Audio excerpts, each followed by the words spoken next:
Have you ever been swimming in a body of water and wondered what might be swimming beneath me? Have you ever had that fear of, what if something just swam up and took a chunk out of my toes? Well, if you do share that fear, then you share that same fear with many other people throughout the United States. About 43% of individuals say that they fear the creatures that lay beneath the surface. Now, when you think of the bodies of water in the US, for the most part, you think, I'm probably pretty safe. There's probably nothing crazy under there unless you're swimming in Florida and there's a crocodile. Well, about 20 years ago, that all changed. In Maryland, a species of fish was released called the northern snakehead. Now, this species of fish is a river monster all to its own. This species of fish is native to Asia, most oftenly found in China. Now, this fish can grow at a very high rate, it can reproduce quickly, and it eats everything in its path. This fish very much resembles a snake. You can see here what that fish looks like. This is a fully sexually mature northern snakehead.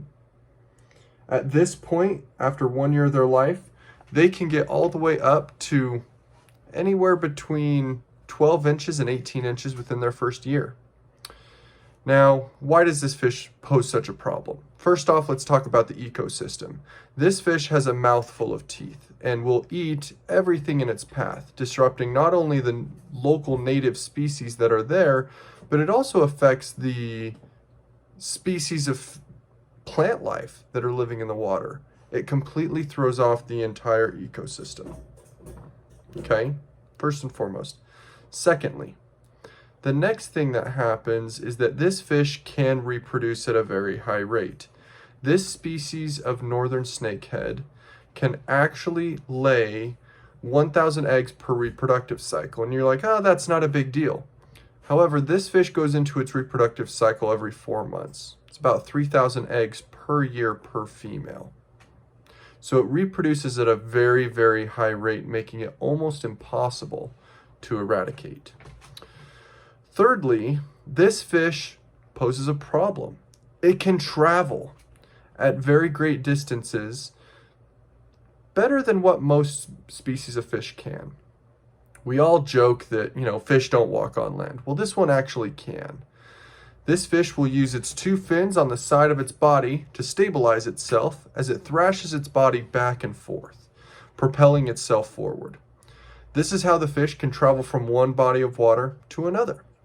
Now, once again, you might think, not a big deal. It's just a fish, right? What can it do? Even if it gets to another body of water, right? And it probably can't even stay out of the water for very long. Well, this species of fish can actually survive without water for up to 3 days. 3 days without water. So, because of that, because of these challenges, this fish has been almost impossible to eradicate. Now, you might think, well, where is this fish within the United States?